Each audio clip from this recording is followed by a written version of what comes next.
प्रिय विद्यार्थियों, नमस्कार।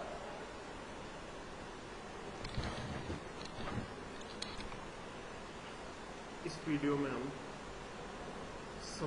भारतीय संविधान के निर्माण के संबंध में चर्चा करते हैं। तो सर्वप्रथम ये प्रश्न उठता है कि क्या भारतीय संविधान वास्तव में भारतीय तत्समय जो भारत की जो जनता थी या नागरिक थे उनकी इच्छाओं का प्रतिनिधित्व करता है या नहीं करता है। अब ये विवाद क्यों उठा, इसका क्या कॉन्टेक्स्ट है, क्या संदर्भ है? तो इसका एक कारण तो ये है कि जो हमारी संविधान सभा के जो सदस्य थे वे सीधे जनता द्वारा नहीं चुने गए थे। इसमें एक और दूसरा जो तथ्य ये है कि न केवल इसमें ब्रिटिश प्रांत थे यानी भारत के उस समय के उनके सदस्य थे, अपितु इसमें देशी रियासतों के प्रतिनिधि भी थे। और देशी रियासतों में जो शासक थे उनको भी ये वहाँ के जो प्रतिनिधियों के चयन था उसमें उनके देशी रियासतों के शासकों का भी महत्वपूर्ण रोल था। इस कारण से हम ऐसा नहीं मान सकते कि देशी रियासतों के जो प्रतिनिधि थे वो देशी रियासतों की जनता के प्रतिनिधि थे, अपितु वे देशी रियासतों के शासकों के प्रतिनिधि थे।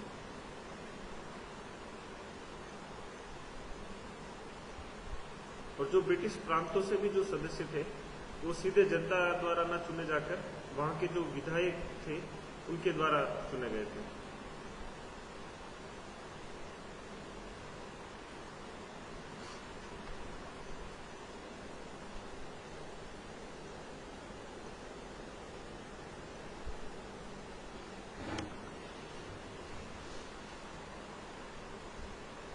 इस प्रकार हम कह सकते हैं कि जो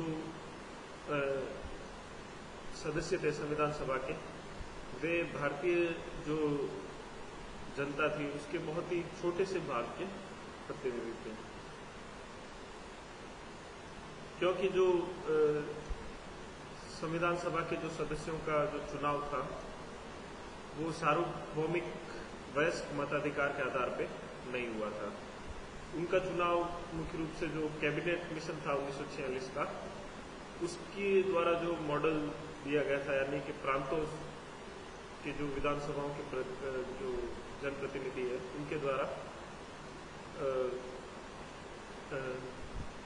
उनके द्वारा अप्रत्यक्ष रूप से आनुपातिक प्रतिनिधित्व के आधार पर चुने गए। और जो स्वयं प्रांतों में जो विधानसभाओं में जो विधायक थे उनके चुनाव के संबंध में भी तत्समय अंग्रेजों ने शिक्षा और संपत्ति संबंधी अनेक बाध्यताएं आरोपित कर रखी थी।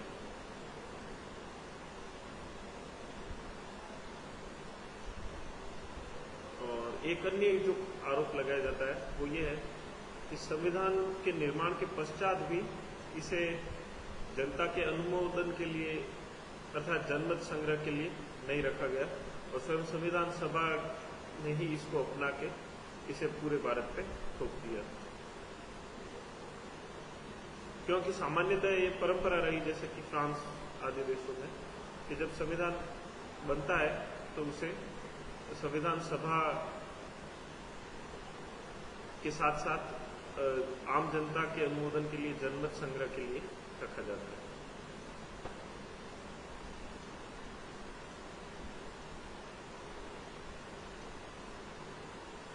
अतः चूंकि इससे इन उपरोक्त सभी कारणों से संविधान सभा के प्रातिनिधिक चरित्र पर प्रश्न उठते हैं, जिनके कारण अंततः स्वयं संविधान की जो वैधता है उसको लेकर भी प्रश्न उठते हैं।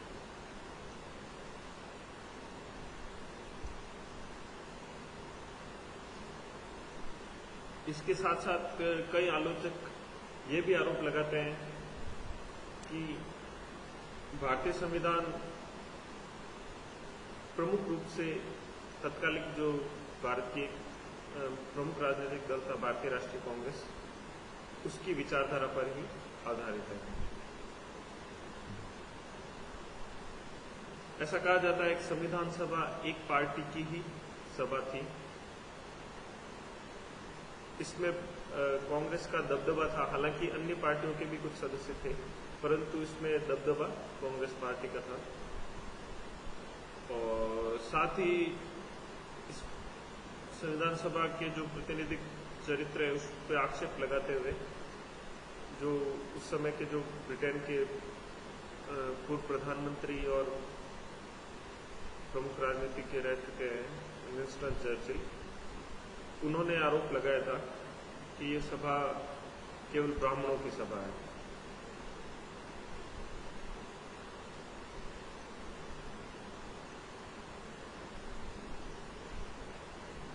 इसके साथ ही जो संविधान के जो प्रमुख निर्माताओं में से थे और जिन्होंने संविधान सभा की जो प्रारूप समिति है उसकी अध्यक्षता भी की थी, डॉक्टर भीमराव अम्बेडकर, उन्होंने भी संविधान के प्रति असंतोष व्यक्त किया था। उन्होंने कहा कि संविधान नेहरू, पटेल व मौलाना आजाद के नजरिए को व्यक्त करता है। उन्होंने एक बार तो यहाँ तक कहा था कि यदि संविधान की प्रति को जलाने वालों में वे प्रथम व्यक्ति होंगे। अब हम संविधान सभा के जो इतिहास को एक बार हम देख लेते हैं। सर्वप्रथम 1922 में गांधी जी ने कहा था कि स्वराज अंग्रेजों द्वारा दिया गया तोहफा नहीं होगा, बल्कि स्वराज भारतीयों की अभिव्यक्ति होगी। तो एक प्रकार से उन्होंने स्वयं संविधान सभा के गठन के संबंध में अपने विचार व्यक्त किए थे 1922 में ही।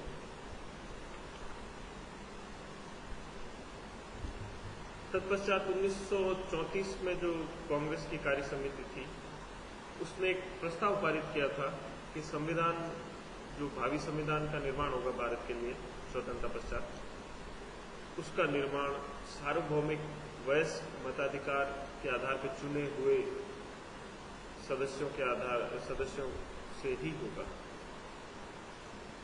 जबकि वास्तव में अंततः जो संविधान सभा का जो गठन है वो कैबिनेट मिशन प्लान के अनुसार हुआ था, जिसमें सार्वभौमिक वयस्क मताधिकार का प्रावधान नहीं था।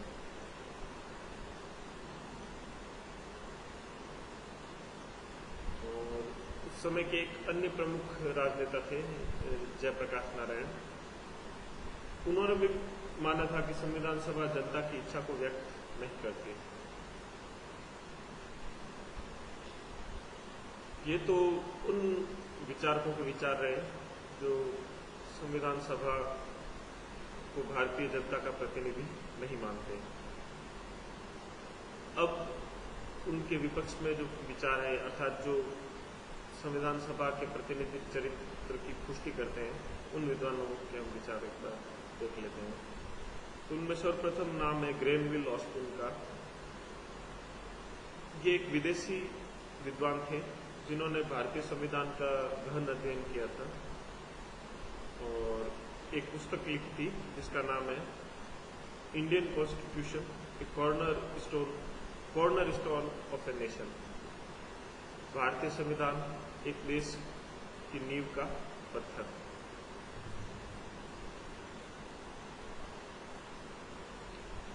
वे संविधान सभा के प्रतिनिधिक चरित्र और संविधान की वैधता का पूरी तरह से बचाव करते हैं।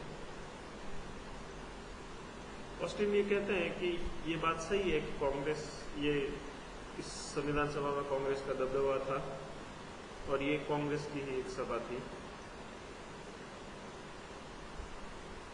परंतु ये भी सत्य है कि उस समय चूंकि जो दूसरी जो सबसे सर्वाधिक महत्वपूर्ण पार्टी थी मुस्लिम लीग, उन्होंने भारतीय मुसलमानों के लिए स्वतंत्र और पृथक राष्ट्र प्राप्त किया था भारत के टुकड़े करके। तो चूंकि वो पाकिस्तान चली गई तो मुख्य रूप से जो बचा हुआ भारत था उसमें कांग्रेस पार्टी ही थी एक प्रकार से राजनीतिक रूप से अस्तित्व में। अन्य पार्टियों का अस्तित्व बहुत ही नगण्य था। तो एक प्रकार से उस समय भारत में अन्य पार्टियां प्रभावी रूप से मौजूद ही नहीं थी, तो ये आरोप लगाना गलत है कि अन्य पार्टियों को पर्याप्त प्रतिनिधित्व नहीं दिया गया, क्योंकि उस समय भारत एक दलीय देश ही था और इसी कारण से ये सभा भी एक दलीय थी।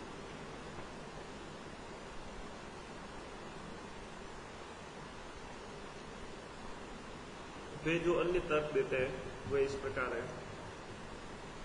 वे कहते हैं कि हालांकि संविधान सभा में कांग्रेस का बहुमत था, फिर भी सभा ने अन्य राजनीतिक पार्टियों यथा मुस्लिम लीग ने चूंकि अलग से एक राष्ट्र का भारतीय मुसलमानों के लिए एक अलग से देश की मांग की थी और उसे हिंसा के माध्यम से प्राप्त भी किया था, परंतु फिर भी स्वतंत्र भारत में जो हमारा जो राष्ट्रीय नेतृत्व था, उन्होंने जो कुछ मुस्लिम लीग के कुछ सदस्य बच गए थे इस भारत में, तो उनको भी उन्होंने प्रतिनिधित्व प्रदान किया था। विशेषकर केरल प्रांत से थे कुछ उनको सदस्य।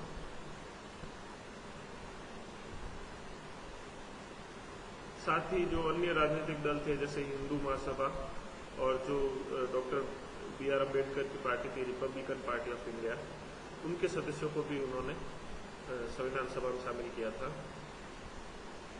और यहाँ तक कि जो कांग्रेस के धुर आलोचक थे डॉक्टर B.R. अम्बेडकर, उनको स्वयं कांग्रेस के द्वारा संविधान सभा की प्रारूप समिति का अध्यक्ष भी बनाया गया था। वे कहते हैं कि भारतीय संविधान एक प्रकार से विचार विमर्श का परिणाम था। अधिकतर प्रावधान थे वो सर्वसम्मति से पारित किए गए थे, अर्थात जिन पे सभी संविधान सभा के सभी सदस्यों की सहमति के बाद ही जिनको स्वीकार किया गया था। कुछ ही प्रावधान ऐसे थे जिनको वोटिंग के माध्यम से अपनाया गया था।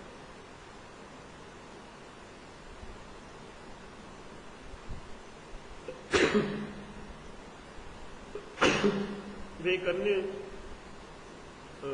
तर्क ये देते हैं कि चूंकि उस समय देश में मुस्लिम लीग के जो हिंसावादी रवैये के कारण सांप्रदायिक हिंसा पूरे देश में फैल चुकी थी और ऐसी स्थिति में चुनाव करवाना संभव भी नहीं था, अतः प्रत्यक्ष जो चुनाव है वो नहीं करवाए गए।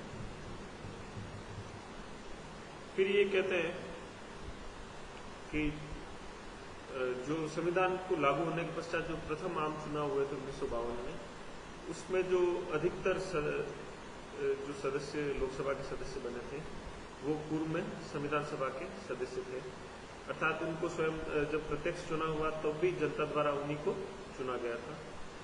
तो इस प्रकार से वह ये तर्क देते हैं कि यदि संविधान सभा के निर्माण के समय भी अगर प्रत्यक्ष चुनाव होते तो भी उसमें कोई अंतर नहीं आता।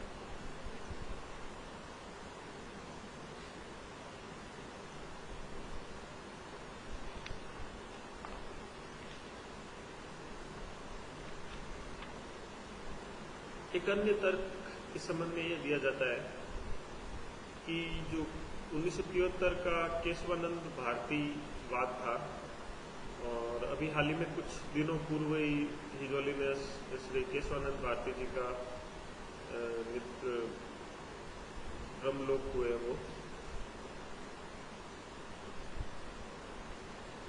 तो उस जो 1973 का जो केशवानंद भारती जो केस था उसमें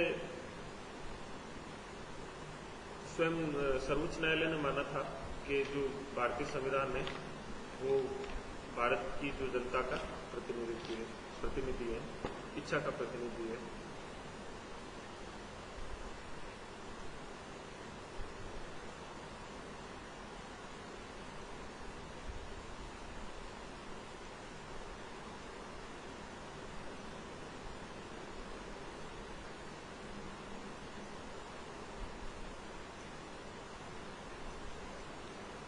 एक अन्य जो तर्क ये है इस संबंध में कि भारतीय संविधान भारतीय जनता की इच्छा का प्रतिनिधि था, वो ये है कि इतने समय बीत जाने के पश्चात भी वर्तमान में भी भारतीय संविधान की स्वीकार्यता कायम है और इसको रद्द करके नया संविधान नहीं बनाया गया है और इस संबंध में कोई विशेष आम जनता की तरफ से कोई विशेष मांग भी नहीं है।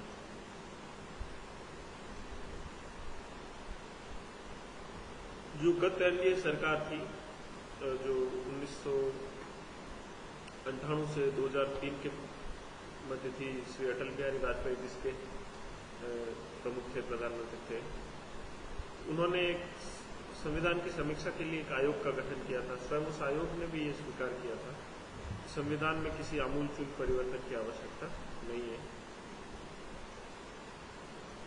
और एक अन्य जो इस संबंध में प्रमुख तथ्य यह है कि भारतीय संविधान में जो प्रावधान है, जैसे इमरजेंसी संबंधी प्रावधान है, संघात्मकता संबंधी प्रावधान है, उन सभी प्रावधानों की सहायता से हम जो हमारे समक्ष जो चुनौतियां आई हैं पिछले 70 वर्षों में, उनका सफलतापूर्वक सामना करने में भी हम कामयाब रहे हैं। अतः संविधान को अभी वर्तमान में पुनः लिखने की आवश्यकता प्रतीत नहीं होती।